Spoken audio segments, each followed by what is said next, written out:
Motorcycles are undeniable symbols of conquest. The audible rumble of a bike relentlessly grabbing gears down the highway, whether it's visible or not, conjures up archetypal apparitions of rebellious marauders, brigades of freedom seekers, windburn, leathers, and antagonistic philosophies that hail from the place where the horizon meets the blacktop.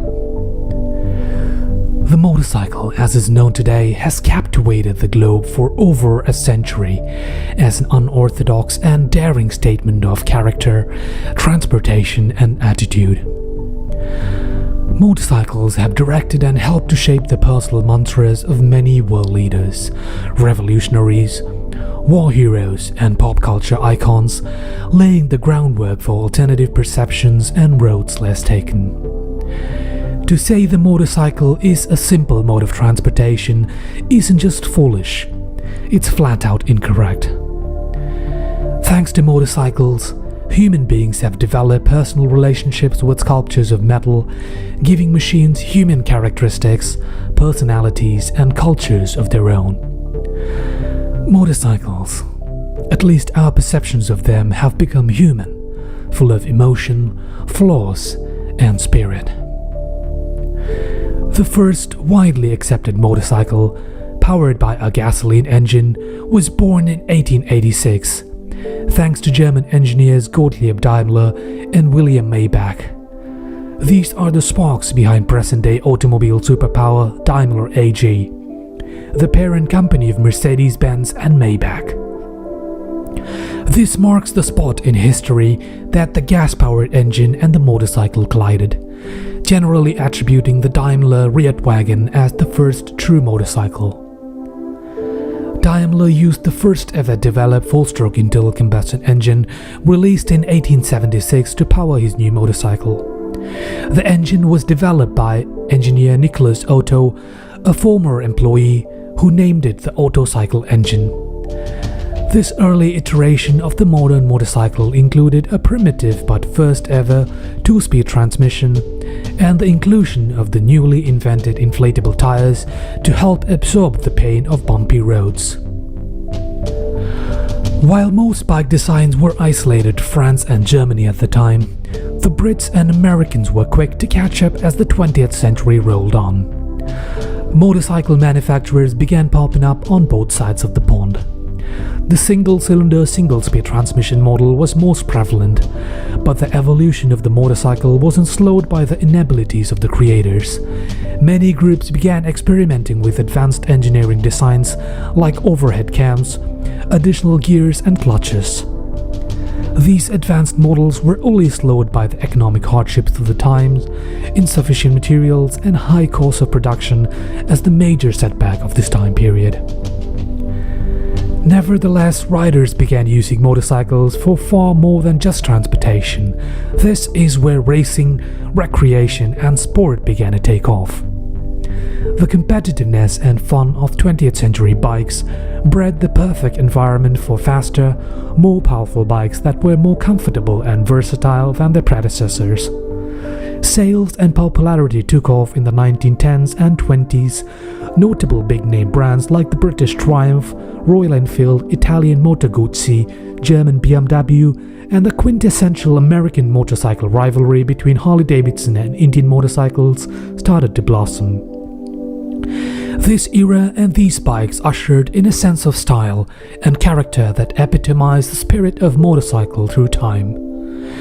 Two-cylinder motors, now referred to as V-twins, were experimented with, and even the odd four-cylinder motor was toyed with an effort to increase power. When World War I began, the motorcycle had evolved into a speedy and reliable method of transportation that grabbed the attention of many infantrymen and the world.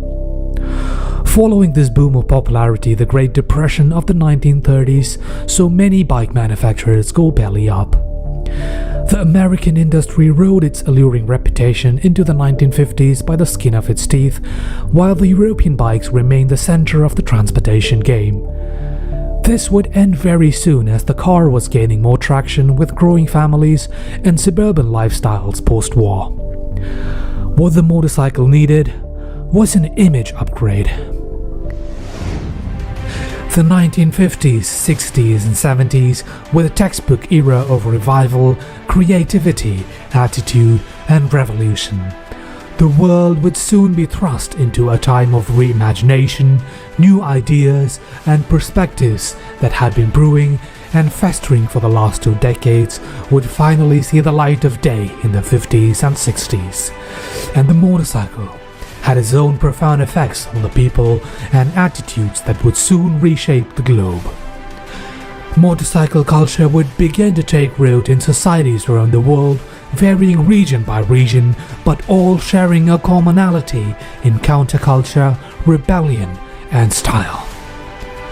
Many of the political and cultural icons of the first half of the 20th century developed their own personal sense of independence, power, and grandeur, thanks in part to the essence of riding a motorcycle.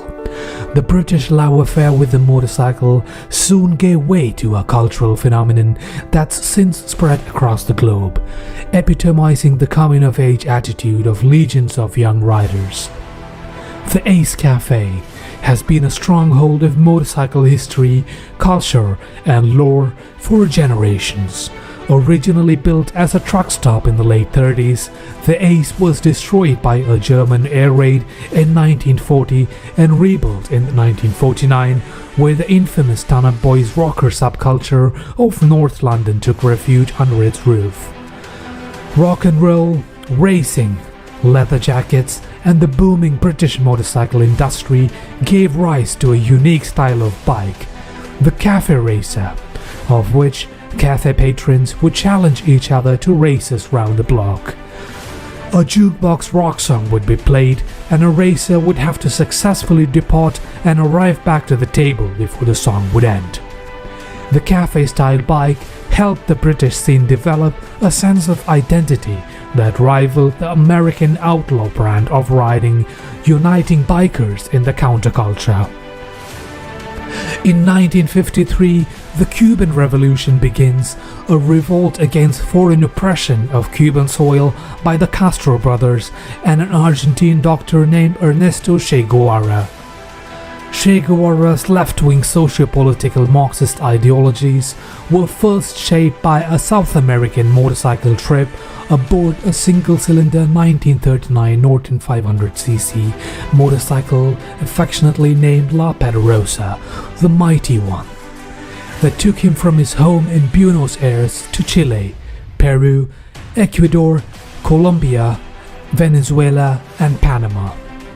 Che Guevara recorded a powerful memoir of his motorcycle voyage in the Motorcycle Diaries, Notes on a Latin American Journey, encountering foreign interest, poverty, suffering, and inequality. Che Guevara's noting helped shape, in however a small role, the eventual Cuban Revolution and a distinct socio-cultural shift in the Western world. Then in 1969 came the movie Easy Rider, a stereotypical media-induced denomination of the typical outlaw biker.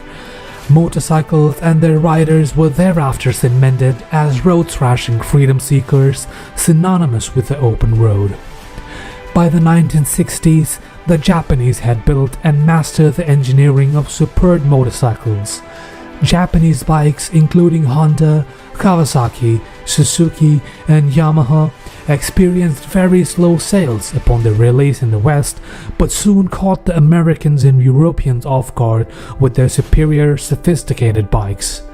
They easily outmatched the quality, technology, and performance of domestic models. Increased competition meant increased sense of purpose and innovation amongst the established motorcycle manufacturing industry.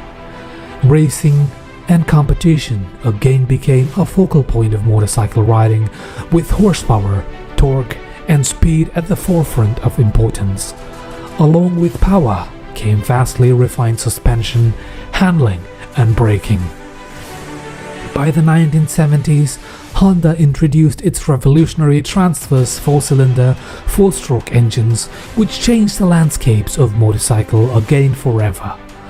Competition increased again, and when the legendary Suzuki Hayabusa reached a speed exceeding 310 km/h, forced a gentleman's agreement between manufacturers in 1999, fearing a ban or regulatory measure on Japanese and European bikes, agreed to limit machines to 300 km/h, putting an end to what was called the Speed Wars. Today, motorcycles come with more technological advances and features that their originators could have ever dreamt of. The bikes themselves have changed dramatically, but the zest for life, so closely tied to riding a motorcycle, has remained constant. Motorcycles are special because they epitomize the bond between man and machine, a symbiotic relationship that's always, at its very core, been about respect, style, and above all else, a feeling of freedom. If you like this video, then hit that like button, and if you like to catch more motorcycle related content like this, consider subscribing to the channel, and I'll catch you in the next one.